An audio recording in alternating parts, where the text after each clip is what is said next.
Hi everyone. ரொம்ப நாளைக்கு அப்புறம் ஆக்சுவலி இதான் ஃபர்ஸ்ட் டைம் நானு, என் ஹஸ்பண்ட், என்னோட பாப்பா 3 பேரும் ஆஸ் அ ஃபேமிலி ஆஃப் 3யா வெளிய போறோம். எங்க போலான்னு சொல்லி எந்த பிளானும் இல்ல. ஃபர்ஸ்ட் டைம் பாப்பாவ கூட்டிட்டு போறது ஒரு நல்ல பிளேஸ்க்கு போணும் அப்படின்னு சொல்லிட்டு, ஆனா நாங்க சூஸ் பண்ணது நர்சரி கார்டன் போலாம் அப்படின்னு சொல்லி தான். ஸோ இத விட ரொம்ப பீஸ்ஃபுல்லான பிளேஸ் எதுவுமே இருக்காது. பட் இங்க வந்து பார்த்தா கேட் கிட்டயே ஒரே நெகட்டிவா இருந்துச்சு. பக்கத்து லேண்ட் கூட ஏதோ பிரச்சனை போல. அவங்க இந்த நாத்தெல்லாம் எதுவும் வாங்காதீங்கன்னு ஒரு பேனர் வச்சிருக்காங்க. இவங்க அந்த லேண்ட் சேல்க்கு வந்தா வாங்காதீங்கன்னு ஒரு பேனர் வச்சிருக்காங்க. என்னடா இப்படி இருக்குன்னு சொல்லி பார்த்துட்டு, சரி கொஞ்ச நேரம் யோசிச்சுட்டு உள்ள போனோம். என்ன வாங்குறதுன்னு எந்த ஐடியாவுமே இல்ல. சும்மா நாங்க பாட்டுக்கு வந்தோமா, ஸோ ஏதாவது ஃப்ரூட்ஸ் மரம் மாதிரி வாங்குவோம் அப்படின்னு சொல்லிட்டு பார்த்தோம். எங்க வீட்ல லேண்ட் இருக்கு நட்டு வைக்கிறதுக்கு. பட் ஆனா எல்லாம் பாறை அந்த மாதிரி இருக்கு. மரம்லாம் வளருமான்னு தெரியல. ஆல்ரெடி 2, 3 மரம் இருக்கா. ஸோ அந்த நிழல் வந்து மரத்த வளர வைக்காதுங்கிறதுனால ரொம்ப யோசிச்சுட்டு விட்டுட்டோம்.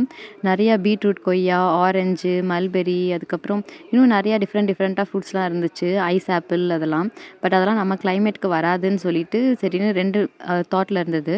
சரி வாங்கி கொடைக்கானல் கொண்டு போலாம் அப்படின்னு யோசிச்சோம். அதுக்கப்புறம் சரி நெக்ஸ்ட் டைம் வரும்போது நான் வாங்கிக்கிறேன்னு சூர்யா சொல்லிட்டான். அதனால சரின்ட்டு அங்க கொஞ்சம் ஃபோட்டோஸ்லாம் எடுத்துட்டு வந்துட்டு சும்மா போகக்கூடாதுங்கிறதுக்காக 2 ரோஸ் மட்டும் வாங்குனோம். ஒரு ஃபேண்டா கலரும், ஒரு பிங்க் கலரும்.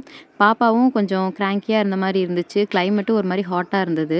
சரின்னு சொல்லிட்டு கார்லயே அவளுக்கு பெட்ட போட்டு கொஞ்ச நேரம் படுக்க வச்சுட்டு, நாங்க ஏதாவது ஜில்லுன்னு குடிப்போம்ன்னு சொல்லி ஜிகர்தண்டா கடை இருந்துச்சு.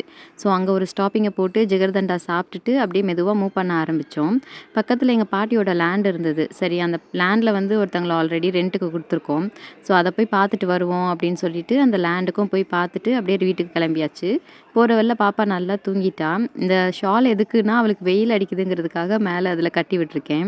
வந்து கொஞ்சம் மருதாணிலாம் பறிச்சு வைப்போம். நாளைக்கு சூர்யா ஊருக்கு போறதுனால வீட்டுக்கு குடுத்து விடுவோம்ன்னு சொல்லிட்டு, அதெல்லாம் பறிச்சு பேக் பண்ணிட்டு இருந்தேன். ஸோ இந்த ட்ராவல் டே பீஸ்ஃபுல்லா முடிஞ்சிருச்சு. சூர்யாவும் ஊருக்கு கிளம்பியாச்சு. நெக்ஸ்ட் ஒரு ட்ராவல் வ்ளாக்ல பார்ப்போம். பாய்.